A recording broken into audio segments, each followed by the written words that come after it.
Muy buenos días para todos. El día de hoy vamos a hablar de una segunda disciplina que hace parte del lenguaje. Ella es la semiótica.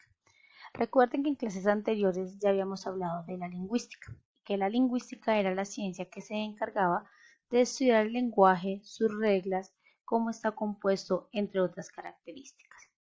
Como lo repetí al inicio de este video, hoy nos interesaremos por la semiótica, una segunda disciplina que también se encarga o estudia el lenguaje pero desde otra perspectiva. Vamos a iniciar entonces con la siguiente diapositiva. Como lo vimos también con la lingüística, la semiótica tiene una naturaleza, un objeto de estudio y unas clases. Cuando hablamos de semiótica, estamos hablando de la ciencia o disciplina que se interesa por el estudio de los diferentes símbolos o iconos que el hombre es capaz de crear para poder comunicarse. Como lo vimos al inicio de este curso, no solo nos comunicamos por medio del lenguaje o de las palabras, que es lo que concebimos nosotros. Tenemos otras formas para comunicarnos, los gestos, las señales, los símbolos, entre otros. Es por eso que la semiótica se ha interesado por analizar esos significados de símbolos que pueden tener un significado o puede ir variando a lo largo del tiempo y teniendo en cuenta el contexto y el momento en el cual se da la comunicación. Pero ¿cuál es el objeto de estudio de la semiótica?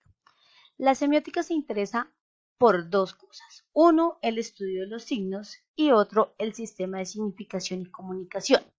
Cuando hablamos del estudio de los signos, nos estamos refiriendo a qué es lo que realmente quiere comunicar un signo, qué es lo que el hombre necesita satisfacer como necesidad a través de este estudio. Y cuando estamos hablando de los sistemas de significación y comunicación, son todos esos signos que el hombre ha creado y cómo ellos tienen una significación propia.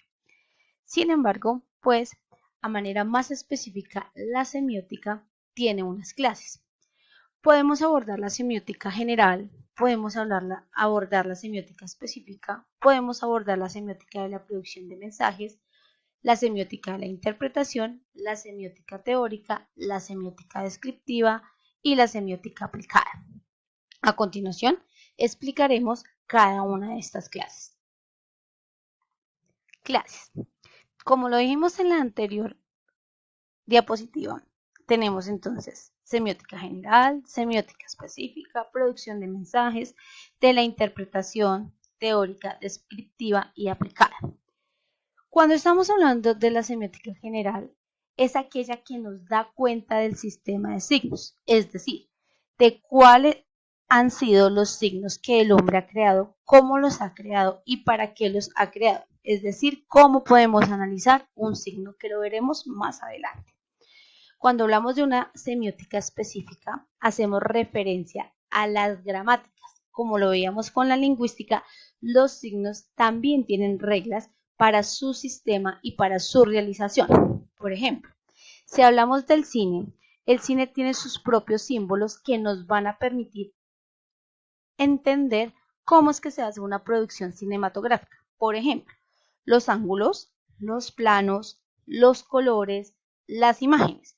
Todo ese compendio de elementos que hacen parte del cine van a permitir que esos símbolos sean exclusivos del cine.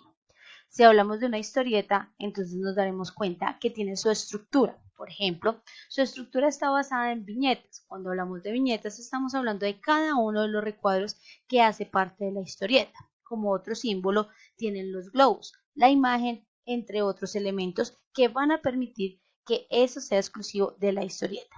Y si hablamos de las vallas publicitarias, nos daremos cuenta que cada una tiene una intencionalidad, que los colores que colocan también tienen una intencionalidad dentro del mensaje, el mensaje incluso tiene una intención, la imagen también, y todas esas características son propias de las vallas publicitarias. Así para cada uno de los medios o de las disciplinas que utilicen los símbolos como medio de comunicación. Cuando hablamos de la producción de mensajes, como lo dice la definición, es hablar de quién produce el signo, es decir, el análisis de por qué se produjo ese símbolo. Por ejemplo, si yo quisiera hablar de todos los símbolos que existen en seguridad industrial, tendríamos que entrar a analizar el por qué se hicieron esos símbolos y son exclusivos de la seguridad industrial. Por ejemplo, una ruta de evacuación, por ejemplo, indicar dónde está el botiquín, por ejemplo, indicar dónde está la camilla para el caso de una emergencia, saber cómo actuar. De la interpretación, es decir, cómo se interpreta el signo a partir de quién lo produce. Si tomáramos el ejemplo anterior de los signos o símbolos que se utilizan para las rutas de evacuación, un niño de 2, 3, 4 años no tendría tan claro que esos símbolos nos están indicando cuál es la ruta de evacuación. Para eso debemos tener o partir de la experiencia que cada uno de los seres humanos tenemos frente a esos símbolos. Él dirá simplemente que son un niño corriendo, una flecha, un letrero. Una persona con más experiencia podrá interpretar el símbolo diferente. Asimismo, por ejemplo, una bandera roja, dependiendo del contexto, podrá significar diferentes cosas. Si estamos en un barrio popular, muy seguramente vamos a asociar una bandera roja con una carnicería. Pero si vamos por carretera y vemos que alguien está batiendo una bandera roja, muy seguramente vamos a indicar o nos están indicando que allí hay un restaurante. Dependiendo de la experiencia que nosotros tengamos con el símbolo, asimismo lo podremos identificar o interpretar. La semiótica teórica. Su tarea es definir, clarificar y organizar las nociones básicas en cuanto a qué y en cuanto a los signos. La semiótica descriptiva. Busca describir procesos o situaciones de comunicación en donde tiene aplicación los principios teóricos de la semiótica, es decir, un análisis más profundo del signo. Con todos los ejemplos que he colocado anteriormente, nosotros podríamos describir cuál ha sido ese proceso para llegar a ese símbolo. Y tenemos por último la semiótica aplicada. Es en la cual vamos a ver implícita o mezclada la semiótica con otras disciplinas, como ya lo habíamos visto con la lingüística. Ella también puede tener una interdisciplinaridad con otras disciplinas y pues su campo de aplicación irá variando de acuerdo al campo en el cual esté mezclado. Como se nombró en la última diapositiva, dijimos que existe la semiótica aplicada y que ella es la que se refiere al campo de aplicación de la semiótica con otras disciplinas. Vamos a ver la primera interdisciplinariedad que tiene esta ciencia con otras. Entonces, para Charles Morris, un famoso semiótico, la semiótica tiene una relación con la semántica, puesto que el signo y el referente son los dos elementos que tendrían que unirse en el momento de la comunicación. Es decir, vamos a considerar qué relación tiene el signo con el objeto, o es decir, qué relación tiene el signo con lo que vamos a hablar. Recuerde que el referente es el asunto general del que vamos a hablar. Por ejemplo, entonces, si yo considero que una persona tiene fiebre, el signo muy seguramente que yo voy a colocar para que esa relación se dé es un termómetro o una persona sudando. Eso tiene relación con el síntoma o con lo que yo quiero expresar, que es que esa persona tiene fiebre. También la semiótica tiene una relación con la sintaxis. Cuando hablamos de la relación de interdisciplinariedad que hay con la sintaxis, estamos hablando que hay una relación de signo a signos, es decir, se comprenden las relaciones formales de los signos en cadena, como así como cuando nosotros escribimos. Pero nosotros podríamos también escribir a través de los símbolos y eso hacerlo en formas de cadenas. Un ejemplo de esto claro para que ustedes lo entiendan son los jeroglíficos. Cuando tomamos un jeroglífico vemos que hay una cadena formal de los signos y que estos nos están transmitiendo un mensaje. Y tenemos por último la relación que existe entre la semiótica con la pragmática. Recuerden que la pragmática es la ciencia en la cual nosotros, los usuarios, hacemos uso de la lengua. Es decir, que esta relación sea entre el signo y el usuario.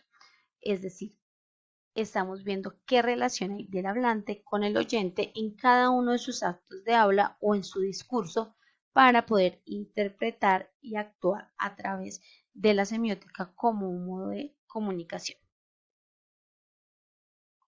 La siguiente relación interdisciplinaria que se puede dar es la semiolingüística, es decir, con la disciplina que vimos en la clase anterior, nosotros podemos mezclar la semiótica y la lingüística. Cuando vemos esta relación, podemos decir que hay concepciones incluyentes, es decir, yo puedo hablar desde la semiótica teniendo en cuenta la lingüística o viceversa, desde la lingüística teniendo en cuenta la semiótica.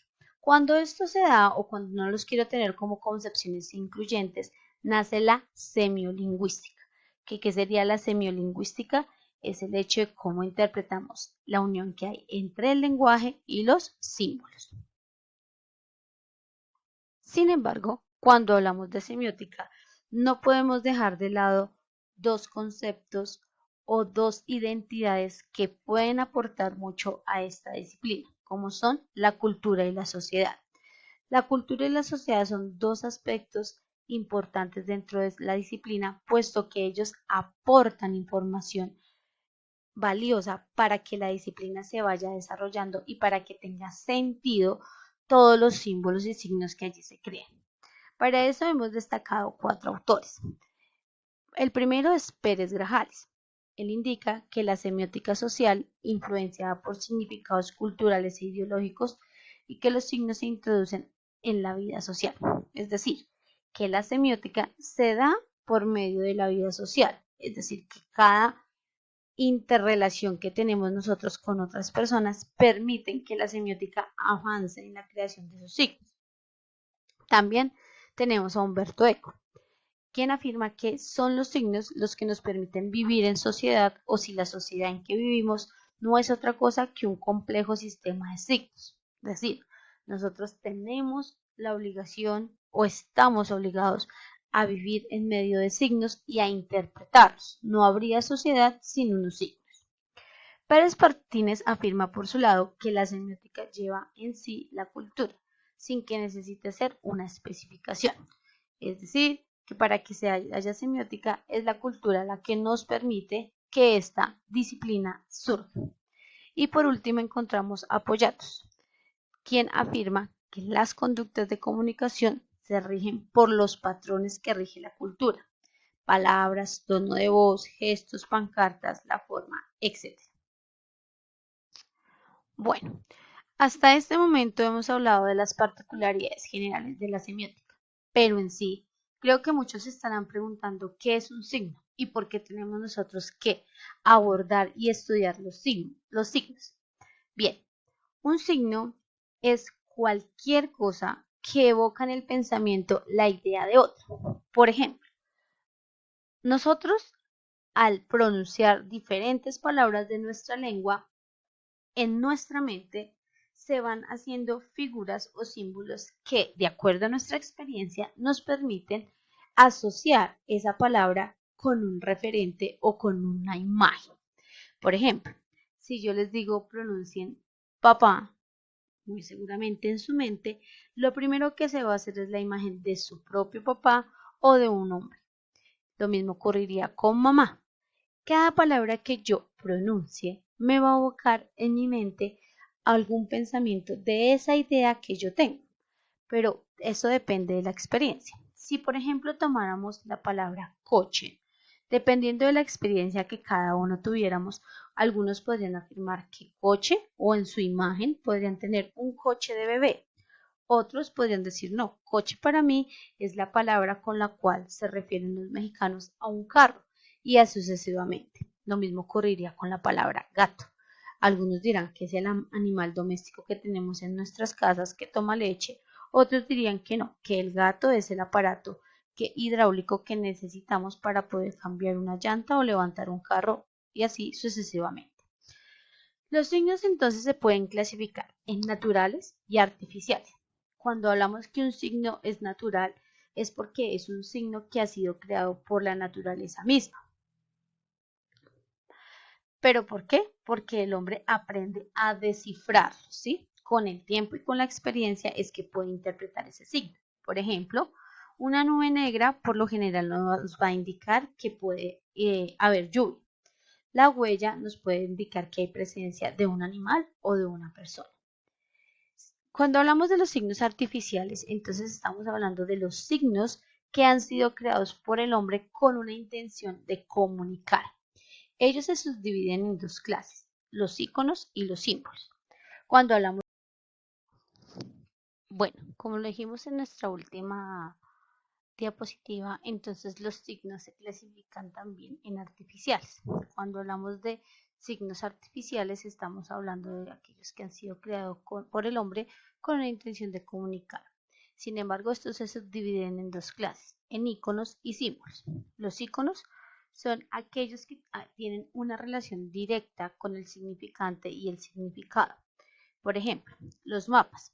El mapa de Colombia, así como nosotros lo tenemos en nuestra imaginación o lo hemos visto, es el de Colombia y no puede ser el de otro lugar. Las señales de tránsito, por ejemplo, si nosotros vemos la P con la raya roja en diagonal, ya sabemos que es prohibido parquear y ese icono aquí en cualquier parte del mundo va a significar lo mismo. No importa si estamos en Estados Unidos, será prohibido parquear.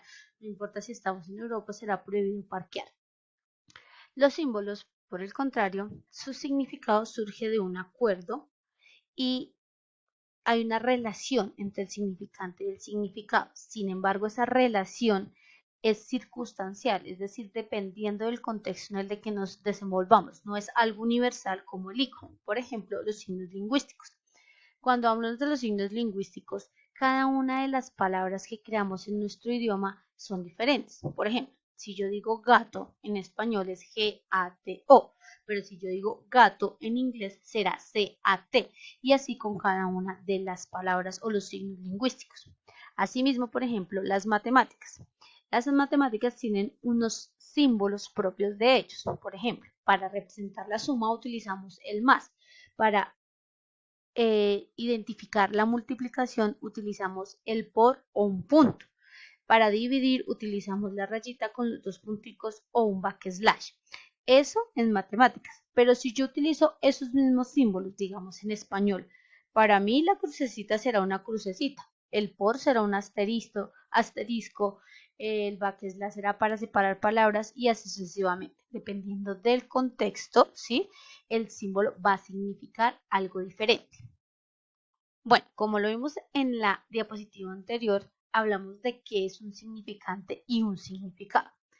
El significante y el significado son las dos partes en las cuales yo puedo interpretar o se divide un signo. El significante es la parte material perceptible por los sentidos, es decir, lo que yo puedo ver, tocar, etc. Y el significado es el concepto o la idea que yo tengo de ese significante. Por ejemplo, el sonido y las luces de la sirena de una ambulancia, es decir, la luz roja de un semáforo sería el sonido y las luces de una sirena a una ambulancia me indicarán que hay una alarma o una petición. La luz roja de un semáforo, entonces ya sé que me indica que es prohibido el paso. Si yo coloco un termómetro a una persona y este me da una temperatura más allá de los 35 grados, por consecuente ya sé que tienes fiebre y que la persona está enferma. Entonces, un significante es lo que yo puedo ver, ¿sí? Y el significado, lo que me evoca eso que yo estoy viendo. Como lo nombramos en las dos diapositivas anteriores o en la de los signos se pueden dividir. Cuando los dividimos, entonces más específicamente los signos los podríamos interpretar así. Los naturales también los podríamos llamar como síntomas o indicios. Un síntoma o un indicio son signos que hacen referencia a los fenómenos naturales y no tienen una intención comunicativa. Por tanto, mantiene una relación natural con el referente. Por ejemplo, las huellas indican la dirección tomada por una persona o por un animal. Las cenizas en el cenicero que alguien ha fumado. ¿Qué son los iconos entonces? De una manera más específica, son aquellos que representan una relación de semejanza con el referente. Por ejemplo, la silueta de una mujer o de un hombre en los carteles de los baños públicos o los planos de una ciudad son iconos. También encontramos los símbolos. Los símbolos son signos que dan un modo convencional, se utilizan para representar otras realidades, sin que existan con ellas ningún parecido o semejanza de ningún otro tipo de relación motivada, por ejemplo, la bandera de un país, las notas musicales, los alfabetos, entre otros.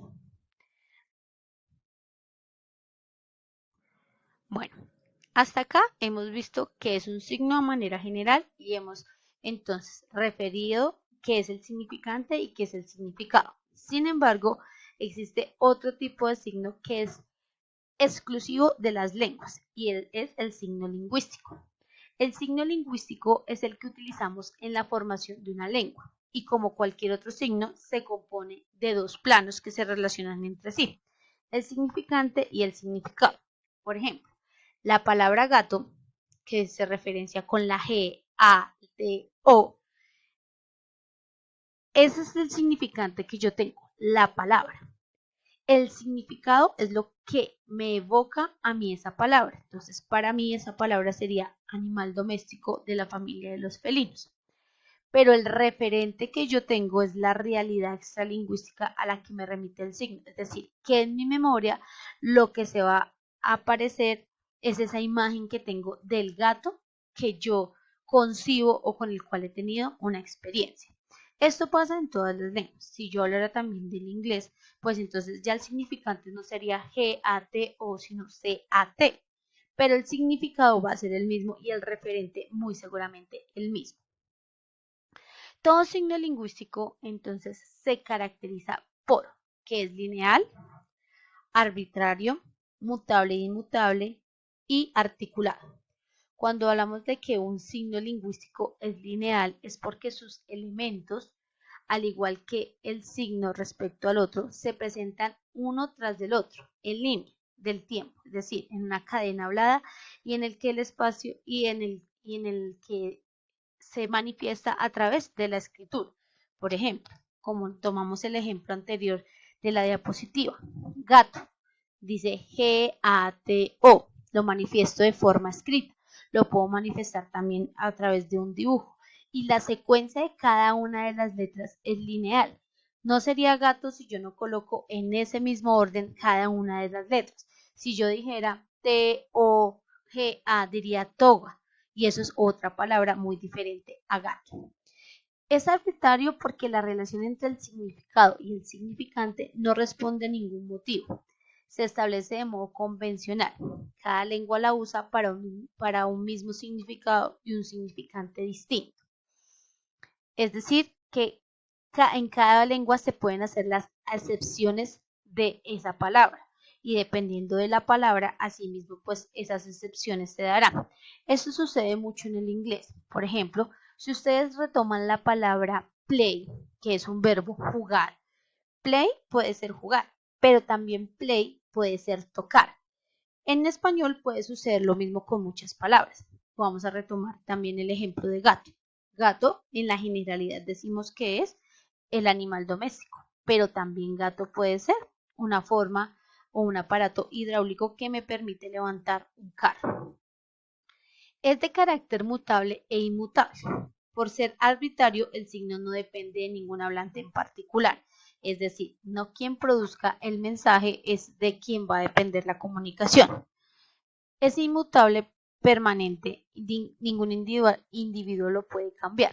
Es decir, lo que ya está hecho, la palabra gato, no puede ser cambiada por nadie. Por otra parte, es evidente que las lenguas cambian porque van cambiando los signos, es decir, son mutables a lo largo del plazo. Y son de carácter articulado. ¿Por qué? Porque el signo lingüístico es doblemente articulado, porque puede someterse a una doble división.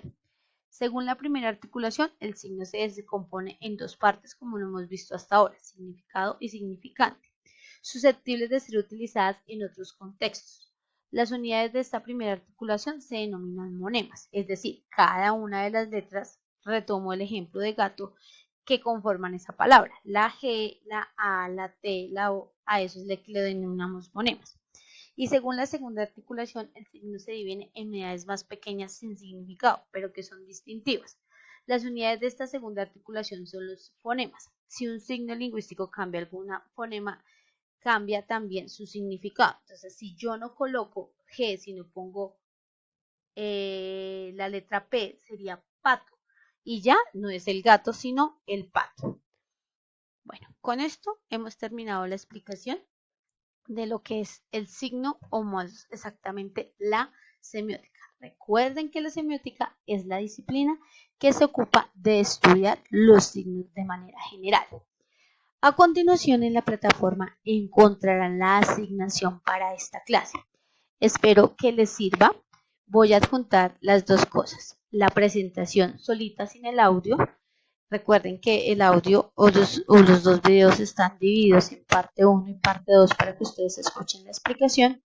Y el tiempo para realizar la actividad, la cual será revisada. Entonces será hasta la próxima semana. Agradezco mucho su atención y les deseo un feliz día. Hasta luego.